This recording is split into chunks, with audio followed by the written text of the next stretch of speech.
বন্ধুরা, good morning. তোমরা সবাই কেমন আছো? আমরা তো ভালোই আছি। আর আজকে আমি ব্লগটা সকাল থেকে স্টার্ট করতে পারিনি, এখন সকাল 10টার মতন বাজে। চলো, আমার রান্না হয়ে গেছে। আর আজকে একটা স্পেশাল দিন, কারণ আজকে আমি যাচ্ছি দিদির বাড়ি। প্রায় 5-6 মাস পরে দিদির বাড়ি যাচ্ছি। সেই পয়লা বৈশাখে গেছিলাম অনেক দিন পর। আমি আর বাবু যাচ্ছি, বর যাবে না, কারণ রুমে ছেড়ে একা যাওয়াটা ঠিক নেই, আর ওর স্কুল আছে তাই। এখন চলো, সকালে রান্না তো হয়ে গেছে, বাসন কটা আছে, এখন বিছানা গোটাচ্ছি। চলো। আজকে তুমি কোথায় যাবে সোনা? কোথায়? মানি বাড়ি।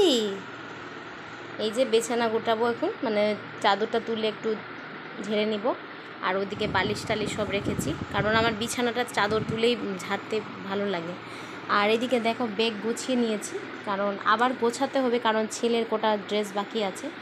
আর এইগুলোতে নিয়েছি ওই যে কিছু ফল নিয়েছি, আর একটা ডালের কৌটো, এগুলোই বাবুর খাওয়ার। এইদিকে দেখো, বিছানাটা তুলে নিয়ে চাদরটা ঝেড়ে এখন বিছিয়ে দেব। তার আগে বর তো মশারি তুলে দিয়েছো, তো মশারিটা ভালো করে ঝেড়ে নেব। ওই কী হয়ে পাখা চালাই কি না, তখন মশাগুলো ওই পড়ে যায় মরে মরে, তাই বিছানাটা ঝেড়ে নিব ভালো করে। আর যেদিন কোথায় যাওয়ার দিন থাকে, আমার যে এত কাজ কোথায় থেকে বেরোয়, কি করে যে এত কাজ বেরোয় বুঝতে পারি না। এদিকে বিছানা চাদরটা তুলে নেব। আর আমার বাবুকে দেখো, আমাকে দেখে সব শিখে ও বিছানা গোটাচ্ছে। আর খুব ভালো জানো, আমার বাবুটা তারিফ করছি না, কিন্তু আমার বাবুটা আমার সঙ্গে প্রচুর হেল্প করে। দেখো, বালিশটা ফেলে দিল বাইরে। তাই এই যে বিছানা গোছানো কমপ্লিট হলো। এখন ব্যাগটা গুটিয়ে নেব। অর্ধেক কাপড় ভরা হয়েছে, অর্ধেক কাপড় ভরা হয়নি। এদিকে ব্যাগে সমস্ত কাপড় ভরে নেব, কাপড়গুলো ভরে নেব। তার আগে বাবুর প্যাম্পাস, কারণ প্যাম্পাস নিতেই হবে ওর। এখন ও খুবই দুষ্টুমি হয়ে বলে না কিছু টয়লেট করলে, তাই ওর প্যাম্পাসটা নিয়ে নিলাম। তারপরে দেখো, মনার জন্য নিয়েছি যে ড্রেসটা, সেটা দেখাচ্ছি। খুলে তো দেখালাম না, ক্যাটলগে দেখে নাও। খুব সুন্দর সফট একটা টপ নিয়েছি ওর জন্য। আর বাবু তো এই ড্রেসটা নিয়ে এসে ও পরতে লেগে গেছে, পরে নিয়েছিল। বলছে আমারই ড্রেস আমাকে দাও, ওকে পরিয়ে দিয়েছিলাম। ও পরে খুব সুন্দর, ভালো লেগেছে তাই। এখন দেখো, আমার ড্রেস তো কিছুই নেইনি, আমি কিছুই নেইনি, একটাও কিছু নেইনি। আমি শুধু একটা নাইটি নিয়েছি, সমস্ত কিছু বাবুর ড্রেস নিয়ে নিয়েছি। আর কি বলবো, আমি তো ভয়েস দিদির বাড়িতে দিচ্ছি, ওর জন্য ড্রেস নিয়ে আসাই ভুল হয়েছে আমার। কারণ ও সব ওর দিদিভাইয়ের ড্রেসগুলোই পরছে, ছোট ছোট ড্রেসগুলো তোমরা ভিডিওতে দেখতে পাবে। আর ওর ড্রেস, প্রচুর ড্রেস নিয়ে এসেছি। আমি ভাবছি যে ভিজিয়ে দিবে, গরমে ঘেমে যাবে, তাই সেই জন্যই অনেকটাই ড্রেস নিয়ে এসেছি। আর আমি বেশি কিছু নেইনি। সকাল থেকে আমার বাবুটা প্রচুর এক্সাইট হয়ে যায়, কি ভাবছে কোথায় যাব। ও তো ঠিক জানে না, যে জানে মানির বাড়ি যাব। এতবার বলছে মানির বাড়ি যাব, দিদুর বাড়ি যাব এই। আর দেখো, ব্যাগ গোটাচ্ছি, দেখছে ও। কিন্তু আগেই বলেছে, মা আমি এগুলো ড্রেস নিয়ে যাব। ওর পছন্দের সব ড্রেসগুলো ভরেছি আমি, সবই কিছু। আর ক্যামেরা করছি কি করে, তাকাচ্ছে, হাসছে, ওর খুব ভালো লাগছে। আর কি এই টাইমে ও ঘুমায়, কিন্তু ঘুমায়নি, একবারে ওকে স্নান করিয়ে তারপরে ঘুম পাড়িয়েছি। আর খুব ভালো লাগছে, কারণ অনেক দিন পর যাচ্ছি তো, তাই জন্য বাবুর একটু মন ফ্রেশ হয়েছে, ভালো লাগছে। কারণ এক জায়গায় থাকতে থাকতে বাচ্চারও মন খারাপ, আমারও মন খারাপ, আর ভালোই লাগে না কিছু। এদিকে ব্যাগ গুটিয়ে নিলাম। আর এখন দেখো, দিদির বাড়ি যাব, তাই জন্য প্রস্তুত। আর বাবু দেখো, আমার দিকে তাকাচ্ছে যে আমার মাম্মাম কি করছে। আর দুটো ব্যাগ হয়েছে, দুটো ব্যাগ বলতে একটাতে খাবার দাবার বাবুর নিয়েছি, আর এদিকে সব আমার একটু ক্রিম ট্রিম নিয়েছি। এদিকে দেখো, দিদির জন্য যে গিফটটা নিয়েছিলাম, অনেক দিন হয়ে গেল, অনেক দিন আগে নিয়েছিলাম, তাই এখন নিয়ে যাব, তাই দেখাচ্ছি তোমাদের সামনে। আর খুব ভালো লাগছে, কিছু একটা দিয়ে কিনা খুব ভালো লাগে। আর গিফট জিনিস সবারই একটা পছন্দ, তাই এটা নিয়ে যাব। আর কি বলবো, আমার ব্যাগে এত কিছু ভরেছি, জায়গা নেই। দিদিকে দিতে হচ্ছে, ও দেখো হয়ে কিনা। আর আমার মনে হয় নিশ্চয়ই দিদি হয়ে যাবে। চলো, এটার ব্যাগও ফুল হয়ে গেছে, শুধু আমি কয়েকটা ক্রিম আর বাবুর নিয়ে যে জলের বোতলও ভরতে হবে, সব কিছু ভরে। চলো বন্ধুরা, আমার রান্না হয়ে গেছে। এখানে করেছি মাছের ঝোল, বেশি করে করলাম, বর কালকে আর রাতে খেয়ে নেবে। আর এখানে আছে ছেলের মাছ ভাজা, আর এই যে দেখো পটল ভাজা করেছি। আর এদিকে যে বাবুর খিচুড়ি হয়ে গেছে, দেখছো হলুদটা দিয়েছি ভালো, কিন্তু ক্যামেরায় বোঝা যাচ্ছে না, ফেকসা আসছে। এটা একটু থেতো করব। আর রান্নাঘরে গ্যাস ট্যাস কিছুই মজা হয়নি, এই যে দেখো সমস্ত কিছু আছে, এখন ক্লিন করব। চলো বন্ধুরা, অনেক দিন পর দিদির বাড়ি যাচ্ছে, খুব ভালো লাগছে। আর আমার একা যেতে ইচ্ছাই করছে না জানো, মানে বরকে বলছি যে চলো, কিন্তু ও বললো যে কী করে যাবো বলো, তুমি তো সবই জানো। আর মানে বাসে আবার ভয়ও লাগছে, মানে সিট পাবো কি না, বাবুকে নিয়ে। আর মানে একটা সে একবার গেছিলাম বরকে না জানিয়ে, মানে না জানিয়ে বলতে না, মানে বরকে বলেই গেছিলাম, তখন দুপুরের টাইমে গেছিলাম, ঠান্ডার সময় ছিল, বোনের বিয়ের বাজার করতে, তখন ঠিকঠাকই মানে ভালো লেগেছিলো। কিন্তু এবারে কেন একটু কেমন একটা লাগছে, মানে ভালো লাগছে না একাই যেতে আমার। কোনো ব্যাপার না, যেতে হবে, দেখি গিয়ে আসার সময় না হয় বাবাকে বলবো, বাবা আমাকে রেখে দিয়ে যাবে। চলো বন্ধুরা, এখন ঘড়িতে 10:30 মতন বাজে, ঝটপট করে কাজ করি, কারণ বড় আবার স্কুলেও যাবে, আবার ছেলেকে ঘুম পাড়াতে হবে, স্নান করাতে হবে, এগুলোই। চলো এদিকে দেখো কাপড়টা মেলতে এলাম বাইরে, বর তো কিছু কাপড় ধুয়ে দিয়েছিল, বাবুরই সব। আর বাইরে ওয়েদার দেখো একদমই মেঘলা মেঘলা, বৃষ্টি তো হয়েই ছিল। আর দেখ কালকে এগুলো কাপড় শুকাই গেছে, এখন বরের জিন্সটা শুকায়নি, তাই জন্য দিয়ে দিলাম। আর এগুলো আমার চুড়িদার টুড়িদার কালকের সেগুলো পরা, ওগুলো ধুয়ে দিয়েছে বর। আর আর বাবুর কাপড়গুলো এখনও মেলবো না, কারণ ওইদিকে টাইলসের কাজ হচ্ছে, প্রচুর ধুলো, টাইলসে যা ধুলো হয়, এগুলো আস্তে আস্তে মেলে দেবো। আর হাওয়া আছে, হাওয়াতে সেরকম শুকাবে, এমনি একটু জলটা গড়াবে। আর এদিকে বাবুর কাপড়ে একটু কমফোর্ট দিয়ে দিব, কমফোর্ট না দিলে হয় না, ওর কাপড় প্রচুর মানে গন্ধ করে, বৃষ্টিতে তো শুকায় না, তাই কমফোর্ট দিয়ে দিব সমস্ত কিছুতে।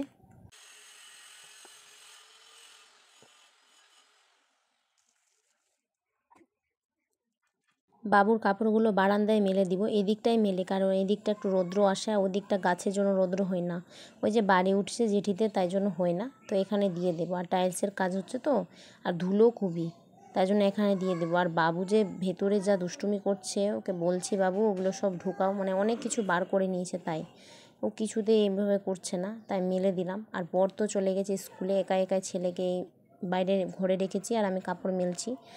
আর অনেক কাপড়, ওর প্রচুর কাপড়, কদিন থেকে যে এত কাপড় খোলাখুলি করছে, ওই প্রচুর কাপড় জমে যাচ্ছে ওর, মানে ছোট ছোট কাপড় বলো, টি শার্টগুলো প্রচুর, তাই জন্য এখন ধুতে হচ্ছে। আর বৃষ্টি ওয়েদার শুকাবে না।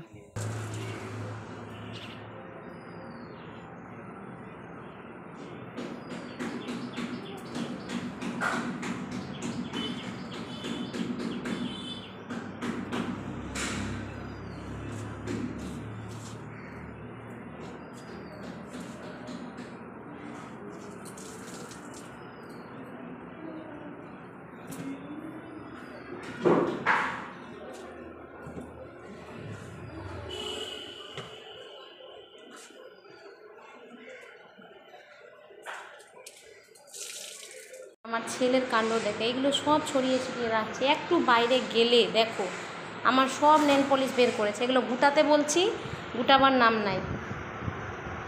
আর যেদিনই কোথায় যাব সেদিনই কাজ বাড়ায়, এই বাচ্চাটা খুব কাজ বাড়ায়, খুব। কি বন্ধুরা, রান্নাঘরটা ক্লিন করে নিয়েছি, সমস্ত কিছু পরিপাটি করে দিয়েছি। এদিকে একটি বেদানা আছে, বর বলেছে তো ছুলে ছেলেকে খাইয়ে দিতে, নষ্ট হয়ে গেছে দেখছো বন্ধুরা। একটু দই ভাত করলাম, ভাবছি যে দই মুড়ি একটু খাবো। আর বাবুকে ঘুম পাড়াবো না, একবারে ঘুম পাড়াবো স্নান করে। বন্ধুরা গুড আফটারনুন, আমার স্নান হয়ে গেছে, বাবুকে এখন ঘুম পাড়ালাম।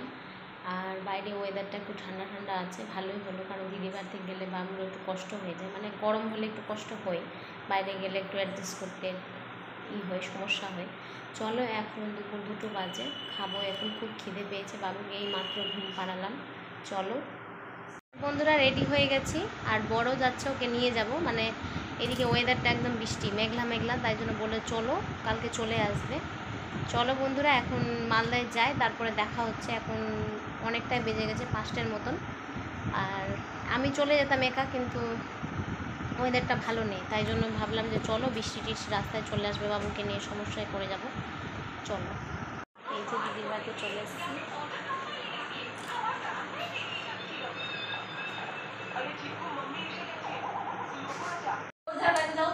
একটু দূরে যাও, হ্যাঁ ওখানে দাঁড়াও, দাঁড়িয়ে থাকো, দিদুকে ছবি পাঠাবো। এদিকে দেখো বাবু পরে নিয়েছে মনার ড্রেস, ছোট ড্রেস পরতে ওর খুব ভালো লাগছে। আর এদিকে সমস্ত খেলনা নিয়ে খেলছে, আর কি সুন্দর মেয়ে লাগছে ওকে দেখতে। ওদিকে দিদি সেদ্ধ ডিম করছে, মানে ডিমের ঝোল করবে রাতে। আর দিদি বাবুর জন্য এই রাখি বন্ধনের ড্রেসটা নিয়েছে, তো বাবু বলছে আমি এক্ষুনি পরবো, তাই ওকে মানে বার করে দেখাচ্ছি। তো পছন্দ হয়ে গেছে যে ওর ওপরেই পরিয়ে দাও, তাই ওর মানি পরিয়ে দিল। আর ওর খুব পছন্দ হয়েছে দেখে, তাই দেখো কিভাবে করছে, মানে ওটা খুলতেই চায়নি। আর জামাটা তো সারা রাত ধরে পরেছিল, রাতে একবারে ঘুমানোর সময় খুলেছিল, তাই এখন জামাটা পরে কি নাচবে। আর এদিকে দেখো দিদি আমাদের দিয়েছে মুড়ি আর ঘুগনি দিয়েছে সন্ধ্যের খাবার, তাই আমি খেয়ে নিচ্ছি, মানে ভালো করে লঙ্কা দিয়ে মাখিয়ে নিলাম। আর ওদিকে বরকেও খাইয়ে দিচ্ছি। ওদিকে বর কিছু কাজ করছিল, তাই ওকে আমি খাইয়ে দিয়েছিলাম। ও এমনি মুড়ি মানে ঘুগনির সাথে লাগিয়ে খায়, আমি মুড়ি মাখিয়ে খেতে পছন্দ করি, তাই বললাম যে আমি মুড়ি মাখিয়ে দিচ্ছি, তুমি চামচে দিয়ে খাইয়ে দিচ্ছি। আর বাবু তো দুষ্টুমি করছে প্রচুর দিদির সাথে, আমাকে আর খোঁজেই না, মানে সে এখানে আমাকে না ওর পাপাকে না, খুব ভালো লাগছে, একাই ভালো লাগছে। আর ও একদম মানে খোঁজার নাম নেয়, শুধু মানি আর মনা ওদের নিয়ে ব্যস্ত হয়ে যায়। তারপরে দেখো টিভিতে কীর্তন লাগিয়ে দিয়েছে, আর কি নাচছে ও, ঠাকুরের গান শুনলে একদমই পাগলের মতন নাচছে, খুব জোরে জোরে নাচছিল, তাই এখন দেখা দিচ্ছি এত জোরে জোরে আছে। পেছন থেকে একদমই মেয়ে লাগছে, আর হাতে একটা ফোন নিয়ে আছে, ওটাতে খালি হ্যালো হ্যালো হ্যালো করছে, আর শুধু ওর মানির পেছন পেছন মানে দৌড়ানো। এদিকে দিদি রাতে ডিনার হয়ে গেছে, তারপরে দিয়েছে ক্ষীর দই, আর খুব সুন্দর খেতে জিনিসটা, আমাকে আর বরকে দিয়েছিল, অর্ধেক অর্ধেক খেয়েছি। হ্যালো বন্ধুরা, রাতে ডিনার তো কমপ্লিট, এখন ঘুমাতে যাব। এখন 12:30 কি 11টার মতন বাজে, 11:30 বেশি হয়ে গেছে। চলো, আর বাবু তো আসতেই চাইছে না, ও নিচে আছে, ও মানিক কাছে বলছে ঘুমাবে, কিন্তু এখন চলে আসবে, রাতে ডিস্টার্ব করবে, দিদিদের ঘুম নষ্ট হবে। চলো চলো, আজকে তো অনেক দিন পর দিদি বাড়িতে এলাম, খুব ভালো লাগছে। আর একটু কেমন একটা হচ্ছে, মানে একদমই আগের মতো সেরকম দিন নেই আমাদের, তাই জন্য একটু খারাপ লাগছে। চলো এখন ঘুমাবো। আর রাতে তো দিদি করেছিল ডিম, মানে ডিমের কারি করেছিল, আর ভাত খেয়েছি ওটাই, আর বাবুকে ওটাই খাইয়েছি ওকে।